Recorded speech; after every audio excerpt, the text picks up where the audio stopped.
Hi ಎಲ್ರಿಗೂ ನಮಸ್ಕಾರ. Friends ಎಲ್ಲರೂ ಹೇಗಿದ್ದೀರಾ? ಎಲ್ಲರೂ ಚೆನ್ನಾಗಿದ್ದೀರಾ ಅಂತ ಅಂದ್ಕೊಂಡಿದ್ದೀನಿ. ನಾನು ಕೂಡ ತುಂಬ ಚೆನ್ನಾಗಿದ್ದೀನಿ. ಇವಾಗ ಸಂಡೆಯಿಂದ ಮತ್ತೆ ಬ್ಲಾಗ್ನ ಕಂಟಿನ್ಯೂ ಮಾಡ್ತಾ ಇದ್ದೀನಿ. ನಾನು ಹೇಳಿದ್ದೆ ಅಲ್ಲ, ನಾವು ಒಂದು ಫಂಕ್ಷನ್ ಇದೆ ಅಂತ. ಸೊ ಹಾಗಾಗಿ ಸಂಡೇ ಕೂಡ ನಾವು ಊರಲ್ಲೇ ಇದ್ವಿ. ಫಂಕ್ಷನ್ಗೆ ಹೋಗೋಕ್ಕೆ ಅಂತ ರೆಡಿಯಾಗಿದ್ದೀನಿ. ನನ್ನ ಹಸ್ಬೆಂಡ್ ಕರ್ಕೊಂಡು ಹೋಗೋಕ್ಕೆ ಬರ್ತಾಯಿದ್ರು, ಹೊಲ್ದ ಹತ್ರ ಹೋಗಿದ್ದರು.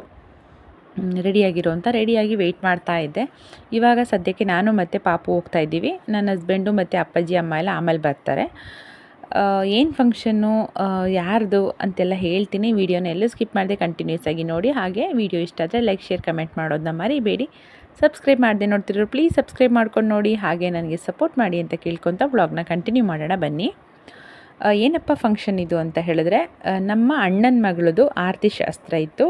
ಅಣ್ಣ ಅಂದರೆ ನಮ್ಮ ದೊಡ್ಡಪ್ಪನ ಮಗ, ನಮ್ಮ ಅಪ್ಪಾಜಿಯವರ ಎರಡನೇ ಅಣ್ಣನ ಮಗಳದು ಆರತಿ ಶಾಸ್ತ್ರ ಇದ್ದಿದ್ದು. ಅದು ನಮ್ಮ ದೊಡ್ಡಮ್ಮ ಎಲ್ಲ ಕರೆದಿದ್ರು. ಒಂದು 2 ದಿನ ಮುಂಚೆನೇ ಬಾ ಅಂತ ಹೇಳಿದರು. ನಮ್ಮ ದೊಡ್ಡಮ್ಮ ಅವ್ರಿಗೂ ಅಷ್ಟೇ ನಮ್ಮ ಕಂಡ್ರೆ ತುಂಬಾ ಪ್ರೀತಿ, ನಮಗೂ ಅಷ್ಟೇ ಅವರಂದರೆ ತುಂಬಾ ಇಷ್ಟ. ಆದರೆ ಹೋಗೋಕ್ಕಾಗಲಿಲ್ಲ ನನಗೆ 2 ದಿನ ಮುಂಚೆನೇ. ಅಂದರೆ ಊರಲ್ಲಿ ಕೆಲಸ ಇತ್ತಲ್ಲ, ಹಂಗಾಗಿ. ಸೊ ಬಂದೆ. ಬೆಳಗ್ಗೆ ಹೆಂಗೆ ಬಂದ್ರೂ ಟೈಮ್ ಆಗೇ ಹೋಗಿತ್ತು. ಆವಾಗಲೇ ಒಂದು 10:30 11 ಗಂಟೆ ಆಗೋಗಿತ್ತು. ಶಾಸ್ತ್ರ ಮಾಡೋಕ್ಕೆ ಕೂರಿಸಿದ್ರು. ನಮ್ಮ ದೊಡ್ಡಮ್ಮ ಬಾ ನೀನು ಶಾಸ್ತ್ರ ಮಾಡಿಬಿಡು ಹೋಗು ಅಂತ ಹೇಳಿದ್ರು. ನಾನು ಹೋದ್ನ ಶಾಸ್ತ್ರ ಮಾಡೋಕ್ಕೆ ಅಂತ. ಅಲ್ಲಿ ಹೋದ್ಮೇಲೆ ಏನೋ ಗೊತ್ತಿಲ್ಲ, ಕನ್ಫ್ಯೂಸ್ ಆಗೋಯ್ತು ನನಗೆ. ಏನು ಮಾಡಬೇಕಂತಲೇ ಗೊತ್ತಾಗಲಿಲ್ಲ. ಆಮೇಲೆ ನಮ್ಮ ಅಣ್ಣ ಬಂದರು, ಇನ್ನೊಬ್ಬರು ಅಣ್ಣ. ಈ ಅಣ್ಣ ಬಂದು ನಮ್ಮ 3ನೇ ದೊಡ್ಡಪ್ಪನ ಮಗ. ಇವ್ರು ಬಂದು ಹೇಳಿದ್ರು, ಈ ಥರ ಮಾಡು ಅಂತ ಹೇಳಿದ್ರು. ಆವಾಗ ಆ ಥರ ಮಡ್ಲಕ್ಕಿ ಹಾಕ್ಬಿಟ್ಟು ಬಂದುಬಿಟ್ಟೆ ನಾನು. ಚೆನ್ನಾಗಿತ್ತು ಫಂಕ್ಷನ್ನು. ನಮ್ಮ ಅಣ್ಣನೇ ಫೋಟೋ ತೆಗಿತಾ ಇದ್ದಿದ್ದು. ಆಮೇಲೆ ಇನ್ನೊಂದೇನು ಖುಷಿ ಅಂದರೆ ನನಗೆ, ನಮ್ಮ ಬಳಗದಲ್ಲಿ ಅಂದರೆ ನಮ್ಮ ರಿಲೇಟಿವ್ಸ್ಗಳಲ್ಲಿ ಫಂಕ್ಷನ್ಗೆ ಹೋಗೋಕ್ಕೆ, ಅದರಲ್ಲೂ ನಮ್ಮ ಅಪ್ಪಾಜಿ ಕಡೆ ಫಂಕ್ಷನ್ಗಳಿಗೆ ಹೋಗೋಕ್ಕೆ ಏನು ಖುಷಿ ಅಂತ ಅಂದರೆ, ಎಲ್ಲರೂ ಬರ್ತಾರೆ, ಪ್ರತಿಯೊಬ್ಬರು ಬರ್ತಾರೆ. ಆವಾಗ ಎಲ್ಲರೂ ಒಂದೇ ಪ್ಲೇಸಲ್ಲಿ ನೋಡ್ಬೋದು. ಎಲ್ಲರೂ ಸಿಗ್ತಾರೆ ನಮಗೆ, ಎಲ್ಲರೂ ಮಾತಾಡಿಸ್ಬೋದು, ಎಲ್ಲರೂ ಒಂದೇ ಕಡೆ ನೋಡ್ಬೋದಲ್ವ, ಆ ಖುಷಿ ಇರುತ್ತೆ. ಮತ್ತು ನಮ್ಮ ಅಪ್ಪಾಜಿ ಕಡೆ ಅಂದರೆ ಸ್ವಲ್ಪ ಬಳಗ ಜಾಸ್ತಿ ನಮಗೆ. ಬರೀ ನಮ್ಮ ಫ್ಯಾಮಿಲಿ ಅಂತ ಹೇಳ್ಕೊಂಡ್ರೇ ನಮಗೆ ತುಂಬ ಜನ ಆಗೋಗ್ತಾರೆ. ಖುಷಿ ಅನಿಸುತ್ತೆ ಎಲ್ಲರೂ ಒಂದೇ ಕಡೆ ನೋಡೋಕ್ಕೆ. ಎಲ್ಲರೂ ಮಾತಾಡಿಸ್ತಾರೆ ಚೆನ್ನಾಗಿ, ಹಂಗಾಗಿ ಖುಷಿ. ಆಮೇಲೆ ಶಾಸ್ತ್ರ ಮುಗಿದ್ಮೇಲೆ ಮತ್ತೆ ಇನ್ನೊಂದು ಡ್ರೆಸ್ ಚೇಂಜ್ ಮಾಡಿಸ್ಕೊಳ್ಳೋಕ್ಕೆ ಅಂತ ಕರ್ಕೊಂಡು ಬಂದಿದ್ದರು. ನಿಜವಾಗ್ಲೂ ನಮ್ಮ ತನು ಎಷ್ಟು ಚೆನ್ನಾಗಿ ಕಾಣಿಸ್ತಾ ಇದ್ಲು ಅಂದರೆ, ಗೊಂಬೆ ಥರನೇ ಕಾಣಿಸ್ತಾ ಇದ್ಲು. ಅಷ್ಟು ಚೆನ್ನಾಗಿ ಕಾಣಿಸ್ತಾ ಇದ್ಲು. ನಾನು ನಮ್ಮ ಅತ್ತಿಗೆಗೆ ಅದೇ ಹೇಳ್ತಾ ಇದ್ದೆ, ನೀವು ದೃಷ್ಟಿ ತೆಗಿಯೋದಕ್ಕೆ ರೆಡಿ ಮಾಡ್ಕೊಳ್ಳಿ, ಇನ್ನು ರೆಡಿ ಮಾಡ್ಕೋತಾ ಇರಿ ದೃಷ್ಟಿ ತೆಗಿಯೋಕ್ಕೆ ಅಂತ ಹೇಳ್ತಾ ಇದ್ದೆ. ಅವರು ಹೇಳ್ತಾಯಿದ್ರು, ಹೌದು ದೃಷ್ಟಿ ತೆಗಿಬೇಕು ಅಂತ ಹೇಳಿ. ಅದಾದಮೇಲೆ ನನಗಂತೂ ನಮ್ಮ ದೊಡ್ಡಮ್ಮ ಅಂದರೆ ಏನೋ ಗೊತ್ತಿಲ್ಲ, ಸಿಕ್ಕಾಪಟ್ಟೆ ಇಷ್ಟ ನಮ್ಮ ದೊಡ್ಡಮ್ಮ ಅಂದರೆ. ದೊಡ್ಡಮ್ಮ ಬನ್ನಿ ನಾವೊಂದು ಫೋಟೋ ತೊಗೊಳ್ಳೋಣ ಅಂಥೇಳಿ ನಾವು ಫೋಟೋ ತೊಗೊಳಕ್ಕೆ ಅಂತ ಹೋದೆ. ನಮ್ಮ ಅಣ್ಣೇನೆಯ ನನಗೆ ವೀಡಿಯೋ ಮಾಡಿಕೊಡ್ತು, ಕೊಡು ನಾನು ಮಾಡಿಕೊಡ್ತೀನಿ ಅಂತ ಹೇಳಿ. ಆಮೇಲೆ ಈ ಮಂಗಳಮುಖಿಯರು ಇರ್ತಾರಲ್ಲ, ಅವರು ಕೂಡ ಅಂದರೆ ಯಾರೂ ಇನ್ವೈಟ್ ಮಾಡಿರಲಿಲ್ಲ ಇವ್ರನ್ನ. ಬರ್ತಾರೆ ಫಂಕ್ಷನ್ಗಳಿದ್ದಾಗ, ಬಂದು ದೃಷ್ಟಿ ತೆಗೆದುಬಿಟ್ಟು ಸ್ವಲ್ಪ ಡಿಮ್ಯಾಂಡ್ ಮಾಡ್ತಾರೆ, ಕಾಸು ಕೊಡಿ ಅಂತ. ಏನು ಮಾಡೋಕ್ಕಾಗಲ್ಲ, ಕೊಟ್ಟರು. ಅವರೆಲ್ಲ ಹೋದ್ಮೇಲೆ ನಮ್ಮ ಕಡೆ ಅಂದರೆ ನಮ್ಮ ಅಪ್ಪಾಜಿಯವರೆಲ್ಲ ಬಂದರು, ಬೆಳ್ತೂರವರೆಲ್ಲ ಬಂದರು. ನಮ್ಮ ಅಪ್ಪಾಜಿ, ಅಮ್ಮ, ನನ್ನ ಹಸ್ಬೆಂಡು, ಪ್ರೀತು, ನನ್ನ ಮಗ ಎಲ್ಲರೂ ಬಂದರು. ಅವಾಗೆಲ್ಲ ಬಂದಮೇಲೆ ಮತ್ತೆ ನಾವೊಂದು ಫ್ಯಾಮಿಲಿ ಫೋಟೋ ತೆಗೆಸ್ಕೊಳ್ಳೋಣ ಅಂತ ಸ್ಟೇಜ್ ಮೇಲೆ ಹೋಗಿ ಮತ್ತೆ ಫೋಟೋ ತೆಗೆಸ್ಕೊಂಡ್ವಿ. ನಾವೆಲ್ಲ ಫೋಟೋ ತೆಗೆಸ್ಕೊಳ್ತಾ ಇದ್ದರೆ ನನ್ನ ಮೈದನ ಮಗ, ನನ್ನ ಮಗ ಮತ್ತು ನಮ್ಮ ಜ್ಯೋತಿ ಮಗ, 3 ಮಕ್ಳಿಗೂ ಏನಪ್ಪ ಕಣ್ಣು ಅಂದರೆ, ದ್ರಾಕ್ಷಿ ಇಟ್ಟಿದ್ರಲ್ಲ ಹಣ್ಣು, ಅದ್ರ ಮೇಲೆ ಕಣ್ಣು. ಫಂಕ್ಷನಲ್ಲಿ ಎಲ್ಲರ ಜೊತೆ ಮಾತಾಡಿಕೊಂಡು ಹರಟೆ ಹೊಡೆದಿದ್ದೇ ಆಯಿತು. ಜಾಸ್ತಿ ವೀಡಿಯೋಸ್ ಮಾಡ್ಕೊಳಕ್ಕಾಗಲಿಲ್ಲ. ಊಟ ಮಾಡಿದ್ವಿ. ಊಟ ಅಂತೂ ಸೂಪರಾಗಿತ್ತು. ನಮ್ಮ ಕಡೆ ಗೌಡ್ರು ಅಂತಂದರೆ ಕೇಳಬೇಕಾ, ನಾನ್ ವೆಜ್ಜು, ಮಟನ್, ಚಿಕನ್ ಎಲ್ಲ ಮಾಡಿದರು. ಸೂಪರಾಗಿತ್ತು ಊಟ. ಆಮೇಲೆ ನನಗೆ ಬರೋಕ್ಕೆ ಇಷ್ಟನೇ ಇರಲಿಲ್ಲ ನಿಜ ಹೇಳಬೇಕು ಅಂದರೆ, ಬಟ್ ನಾವು ಮೈಸೂರಿಗೆ ಹೋಗಬೇಕಿತ್ತು, ಹಾಗಾಗಿ ಬಂದುಬಿಟ್ವಿ. ಹೋಗ್ತಾ ಇದ್ದೀವಿ, ಮೈಸೂರಿಗೆ ಹೊರಟಿದ್ವಿ ನಾವು ಎಲ್ಲರೂ ಹಿಂಸೆ ಮಾಡಿದ್ರು. ನಮ್ಮ ಅತ್ತಿಗೆದಿರು ಮತ್ತು ನಮ್ಮ ದೊಡ್ಡಮ್ಮ, ದೊಡ್ಡಪ್ಪ ಎಲ್ಲರೂ ಹೇಳಿದ್ರು, ಉಳ್ಕೋ ನಾಳೆ ಹೋಗುವೆ ಅಂತ.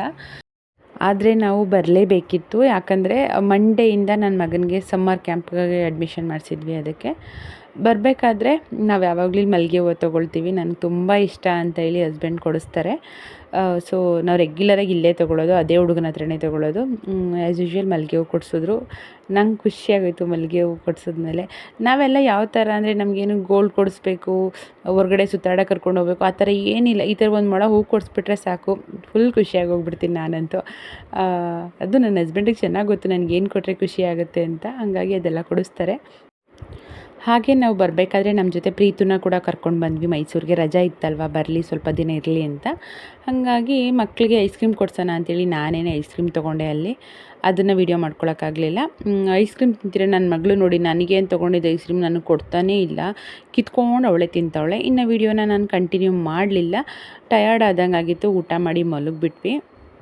ಇದು ನೆಕ್ಸ್ಟ್ ಡೇ ಮಾರ್ನಿಂಗು ನಾನು ಒಂದು ಡಿಟಾಕ್ಸ್ ಡ್ರಿಂಕ್ನ ರೆಡಿ ಮಾಡ್ಕೊಳ್ತಾ ಇದ್ದೀನಿ. ನಿನ್ನೆ ಫುಲ್ ನಾನ್ ವೆಜ್ ತಿಂದಿದ್ವಲ್ವ, ಊಟ ಹೆವಿ ಆಗಿತ್ತು. ಅದಕ್ಕೆ ಇವತ್ತು ಸ್ವಲ್ಪ ಅದೆಲ್ಲ ಸ್ವಲ್ಪ ಇದಾಗಲಿ ಅಂದರೆ ರಿಲೀಫ್ ಆಗಲಿ ಅಂತ ಹೇಳಿ ಬೆಟ್ಟದ ನೆಲ್ಲಿಕಾಯಿ ಇರುತ್ತಲ್ಲ, ಬೆಟ್ಟದ ನೆಲ್ಲಿಕಾಯಿ ಮತ್ತು ಕರಿಬೇವು ಸೊಪ್ಪನ್ನ ಹಾಕಿಬಿಟ್ಟು ಡ್ರಿಂಕ್ನ ರೆಡಿ ಮಾಡ್ಕೊಳ್ತಾ ಇದ್ದೀನಿ.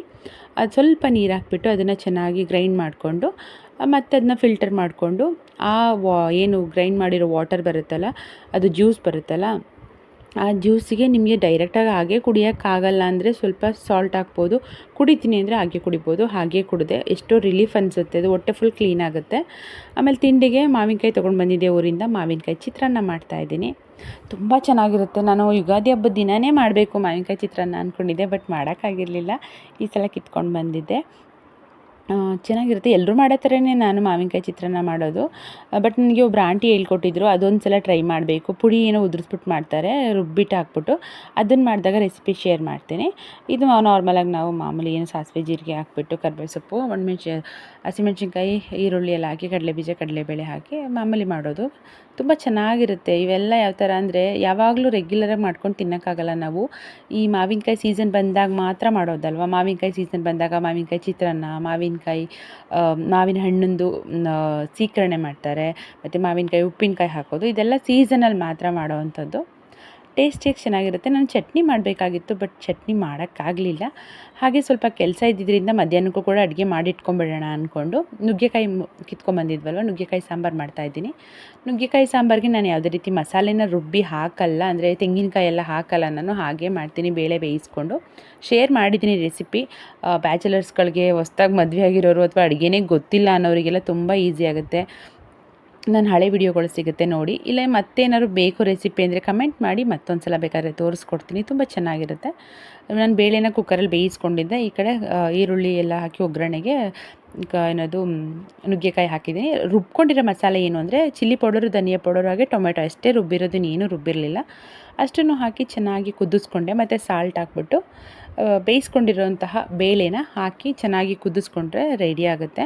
ಮಧ್ಯಾಹ್ನ ಊಟ ಎಲ್ಲ ಆಯಿತು. ಊಟ ಎಲ್ಲ ಆದಮೇಲೆ ಹೇರ್ ಕೇರ್ ಮಾಡ್ಕೊಂಡಿರಲಿಲ್ಲ. ತುಂಬ ದಿನ ಆಗೋಗಿತ್ತು. ನಾನು ತಲೆಗೆ ಏನೂ ಕೂದಲಿಗೆ ಅದು ನಾನೇನು ಮಾಡ್ಕೊಂಡಿರಲಿಲ್ಲ. ಅದಕ್ಕೆ ಇವತ್ತು ಒಂದು ಸ್ವಲ್ಪ ಫ್ಲ್ಯಾಕ್ಸ್ ಸೀಡ್ ಇತ್ತು, ಅದರದ್ದು ಜೆಲ್ ರೆಡಿ ಮಾಡ್ಕೊಳ್ಳೋಣ, ಜೆಲ್ ಮಾಡಿ ತಲೆಗೆ ಹಚ್ಚೋಣ ಅಂದ್ಬಿಟ್ಟು 1-2 ಟೇಬಲ್ ಸ್ಪೂನಷ್ಟು ಫ್ಲ್ಯಾಕ್ಸ್ ಸೀಡನ್ನ ಹಾಕ್ಕೊಳ್ತಿದ್ದೀನಿ. ಅಗಸೆ ಬೀಜ ಅಂತ ಹೇಳ್ತಾರಲ್ಲ, ಅದು ಎಲ್ಲ ಅಂಗಡಿಗಳಲ್ಲೂ ಸಿಗುತ್ತೆ, ಎಲ್ರಿಗೂ ಗೊತ್ತಿರುತ್ತೆ ಇದು. ಅದಕ್ಕೆ ಒಂದು ಲೋಟದಷ್ಟು ನೀರನ್ನ ಹಾಕ್ಬಿಟ್ಟು ಚೆನ್ನಾಗಿ ಬಾಯ್ಲ್ ಮಾಡ್ತಾಯಿದ್ದೀನಿ. ಅದು ಜೆಲ್ ರೀತಿ ಬರಬೇಕು, ಕನ್ವರ್ಟ್ ಆಗಬೇಕು, ಅಲ್ಲಿ ತನಕ ಅದನ್ನ ಬಾಯ್ಲ್ ಮಾಡಬೇಕು. ಅದನ್ನು ಬಾಯ್ಲ್ ಮಾಡಿಬಿಟ್ಟು ಅದನ್ನು ಶೋಧಿಸ್ಕೊಂಬಂದರೆ ಫಿಲ್ಟ್ರ್ ಮಾಡ್ಕೋಬೇಕಾಗುತ್ತೆ. ಅದು ಹಿಂಗೆ ನೀರು ಥರ ಇರುವಾಗಲೇ ಫಿಲ್ಟ್ರ್ ಮಾಡ್ಕೋಬೇಕು. ಸ್ವಲ್ಪ ಗಟ್ಟಿಯಾದರೂ ಕೂಡ ಫಿಲ್ಟ್ರ್ ಮಾಡೋಕ್ಕೆ ಕಷ್ಟ ಆಗುತ್ತೆ. ನಾನು ಈ ಥರ ಬೇಯಿಸ್ತಾ ಇದ್ದೆ. ನನ್ನ ಮಗ ಏನು ಮಾಡಿದ್ದ ಅಂದರೆ, ಈ ಜೀರಾ ಜ್ಯೂಸ್ ಬರುತ್ತೆ ಗೊತ್ತಾ, ಅದು ಮನೇಲಿತ್ತು. ಅದನ್ನು ತೆಗೆದು ಈ ಥರ ಮೋಲ್ಡ್ಗೆ ಹಾಕ್ಬಿಟ್ಟು ಅದನ್ನು ಐಸ್ ಕ್ರೀಮ್ ಮಾಡಿದ್ದೀನಿ ಅಂದ್ಕೊಂಡು ತಿಂತಾ ಇದ್ದ. ನನ್ನ ಮಗಳು ಇವಾಗ ಯಾವ ಥರ ಆಗಿದ್ದಾಳೆ ಅಂದರೆ, ಬೆಳೀತಾ ದೊಡ್ಡೋಳಾಗ್ತಾ ಅವಳಿಗೆ ಎಲ್ಲದ್ರ ಮೇಲೂ ಕ್ಯೂರಿಯಾಸಿಟಿ ಇರುತ್ತೆ. ನನ್ನ ಮಗ ಸಮ್ಮರ್ ಕ್ಯಾಂಪಿಂದ ಬಂದಾದಮೇಲೆ ಬ್ಯಾಗ್ ಇಟ್ಟಿದ್ದ. ಆ ಬ್ಯಾಗ್ ನೋಡಿಬಿಟ್ಟು ಅವಳು ಹಾಕ್ಕೋಬೇಕು ಅಂತ, ಅವಳಿಗೆ ಹಿಂಗೆ ಹಾಕ್ಕೋಬೇಕು ಅಂತ ಕೂಡ ಗೊತ್ತು. ಹಾಕು ಅಂತ ಹೇಳಿ ಹಾಕಿಸ್ಕೊಂಡು ಆಟ ಆಡ್ತಾಯಿದ್ಲು. ನೋಡಿ ಜೆಲ್ ರೀತಿ ಕನ್ವರ್ಟ್ ಆಗಿದೆ. ಈಗ ಸ್ವಲ್ಪ ತಣ್ಣಗಾಗಿದೆ. ಅದು ಲಾಸ್ಟಲ್ಲಿ ತೆಗಿಬೇಕಾದ್ರೆ ಸ್ವಲ್ಪ ಅದು ಅಗಸೆ ಬೀಜ ಕೂಡ ಬಂದುಬಿಡ್ತು. ಏನೂ ತೊಂದರೆ ಇಲ್ಲ, ಹಾಕ್ಬೋದು. ಅದರೊಳಗಡೆಗೆ ನಾನು ಪ್ಯಾರಾಚೂಟ್ ಕೊಬ್ಬರಿ ಎಣ್ಣೆನ ಹಾಕೋತಾ ಇದ್ದೀನಿ. ಕೊಬ್ಬರಿ ಎಣ್ಣೆ ಯಾವ್ದು ಬೇಕಾದರೂ ಹಾಕೋಬೋದು. ನಾನು ಸ್ವಲ್ಪ ಜಾಸ್ತಿನೇ ಹಾಕ್ತಾಯಿದ್ದೀನಿ. 1-2 ಟೇಬಲ್ ಸ್ಪೂನಷ್ಟು ಹಾಕ್ಕೊಂಡ್ರೆ ಸಾಕಾಗುತ್ತೆ. ನಾನು ಸ್ವಲ್ಪ ಜಾಸ್ತಿ ಹಾಕ್ಕೊಂಡೆ. ತುಂಬ ದಿನ ಆಗಿತ್ತು ನಾನು ತಲೆಗೆ ಎಣ್ಣೆ ಹಚ್ಚಿ. ಮೊದಲೆಲ್ಲ ಯಾವ ಥರ ಅಂದರೆ ವಾರಕ್ಕೆ ಒಂದು ಸಲ ಕಂಪಲ್ಸರಿ ನಾನು ಮಾಡ್ತಾಯಿದ್ದೆ. ಏನಾದರೂ ಒಂದು ಹೇರ್ ಕೇರ್ ಮಾಡ್ಕೊಳ್ಳಿ, ಇಲ್ಲ ಮೊಸರು ಹಚ್ಚೋದಿರ್ಬೋದು, ಲೆಮನ್ ಆ್ಯಂಡ್ ಹನಿ ಹಚ್ಚೋದು, ಆ್ಯಲೋವೆರಾ ಹಚ್ಚೋದಿರ್ಬೋದು, ಮೆಹಂದಿ ಹಚ್ಚೋದು, ಈ ಥರ ಏನಾದರೂ ಒಂದು ಮಾಡ್ತಾನೆ ಇರ್ತಿದ್ದೆ ವಾರಕ್ಕೆ ಒಂದು ಸಲನಾದರೂ. ಬಟ್ ಯಾವಾಗ ಸೆಕೆಂಡ್ ಪ್ರೆಗ್ನೆನ್ಸಿ ಆಯಿತು, ಸ್ವಲ್ಪ ನನಗೆ ಆವಾಗ ಹುಷಾರು ತಪ್ಪಿತ್ತು, ಮತ್ತು ಮಗು ಚಿಕ್ಕವಳಾದ್ಲು, ಮಾಡೋಕ್ಕಾಗ್ತಿರ್ಲಿಲ್ಲ ಮನೆ ಕೆಲಸ.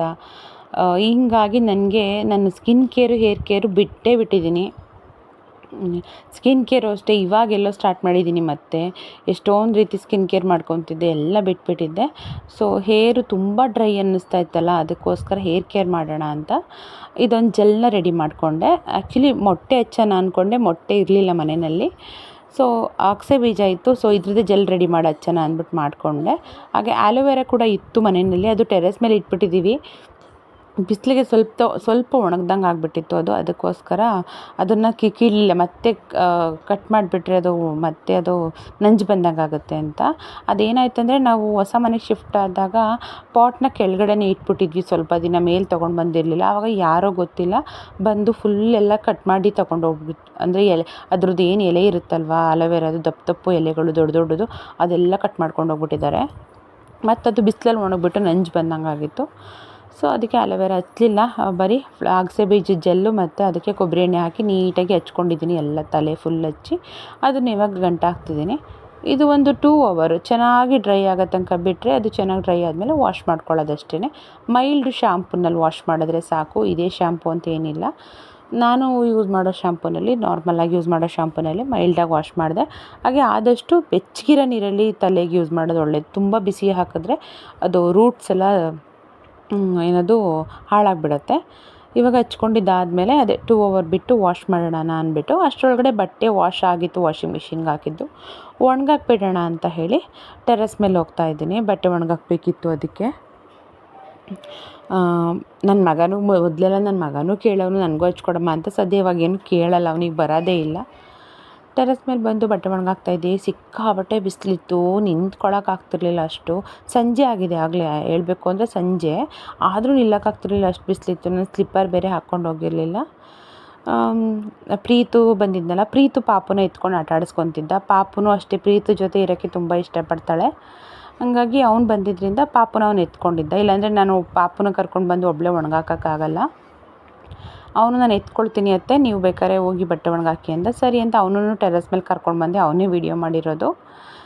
ನಾನು ಬಟ್ಟೆ ಒಣಗಾಕ್ತಾಯಿದ್ದೆ. ಬಟ್ಟೆ ಎಲ್ಲ ಹೆಂಗೆ ಅಂದರೆ ಟೆರೆಸ್ ಮೇಲೆ ಒಣಗಾಕಿದ್ರೆ ಬೇಗ ಒಣ್ಕೊಬಿಡುತ್ತೆ, ಒಂದು ಅರ್ಧ ಗಂಟೆಗೆಲ್ಲ ಒಣಗೋಗುತ್ತೆ, ಅಷ್ಟು ಬಿಸಿಲಿರುತ್ತೆ. ನಾವು ಇನ್ನೂ ಕರೆಕ್ಟಾಗಿ ತಂತಿ ಆ ಥರ ಏನೂ ಕಟ್ಕೊಂಡಿಲ್ಲ, ಅದನ್ನು ಮಾಡಿಸ್ಕೋಬೇಕು, ಓನರ್ ಕೇಳಿಬಿಟ್ಟು ಮಾಡಿಸ್ಕೋಬೇಕು. ಇಲ್ಲಾಂದರೆ ಸ್ಟ್ಯಾಂಡ್ ಏನಾದ್ರು ತೊಗೋಬೇಕು ಅಂತ ಅಂದ್ಕೊಂಡಿದ್ದೀವಿ. ಬಟ್ಟೆ ಒಣಗಾಕಕ್ಕೆ ಸರಿಯಾಗಿ ಪ್ಲೇಸೇ ಇಲ್ಲ ನಮಗೆ, ಅದಕ್ಕೆ ಫೈನಲಾಗಿ ಬಟ್ಟೆ ಎಲ್ಲ ಒಣಗಾಕಿದ್ದಾಯಿತು. ಮಕ್ಕಳು ಬಟ್ಟೆನೇ ಜಾಸ್ತಿ ಇತ್ತು. ಆಮೇಲೆ ಇನ್ನೊಂದು ಏನಪ್ಪ ಪ್ಲಸ್ ಪಾಯಿಂಟ್ ಅಂದರೆ, ನಮ್ಮ ಟೆರೆಸ್ಸಿಂದ ಚಾಮುಂಡಿ ಬೆಟ್ಟ ತುಂಬ ಚೆನ್ನಾಗಿ ಕಾಣಿಸುತ್ತೆ. ಹತ್ರದಲ್ಲೇ ಇದೆಯೇನೋ ಅನ್ನೋಂಗೆ ಫೀಲ್ ಆಗುತ್ತೆ, ತುಂಬ ಖುಷಿ ಆಗುತ್ತೆ ಅಲ್ಲಿಗೆ ಹೋಗಿ ನಿಂತ್ಕೊಂಡ್ರೆ. ಅದಾದಮೇಲೆ ನಾನು ಮತ್ತೆ ಮನೆಗೆ ಬಂದು ಸ್ನಾನ ಮಾಡಿದೆ. ತಲೆ ಕೂದಲೆಲ್ಲ ನೀಟಾಗಿ ವಾಶ್ ಮಾಡಾದಮೇಲೆ ಸಖತ್ತು ಸಿಲ್ಕಿ ಅಂತ ಫೀಲ್ ಆಗ್ತಿತ್ತು, ಸಾಫ್ಟ್ ಅಂತ ಅನ್ನಿಸ್ತಾ ಇತ್ತು. ಅದು ನೈಟ್ ಲೇಟ್ ಆಗಿತ್ತಲ್ಲ, ಅದಕ್ಕೆ ಸರಿಯಾಗಿ ಕಾಣಿಸ್ತಿಲ್ಲ. ನೆಕ್ಸ್ಟ್ ಇನ್ನೊಂದ್ಸಲ ಯಾವಾಗಾರ ತೋರಿಸ್ತೀನಿ. ಆ್ಯಂಡ್ ಈ ವಿಡಿಯೋ ಕೂಡ ಇಷ್ಟೇ, ಇಲ್ಲಿಗೆ ಎಂಡ್ ಮಾಡಿಬಿಡ್ತೀನಿ. ನಾನು ನಿಮಗೆಲ್ಲ ನೆಕ್ಸ್ಟ್ ವಿಡಿಯೋದಲ್ಲಿ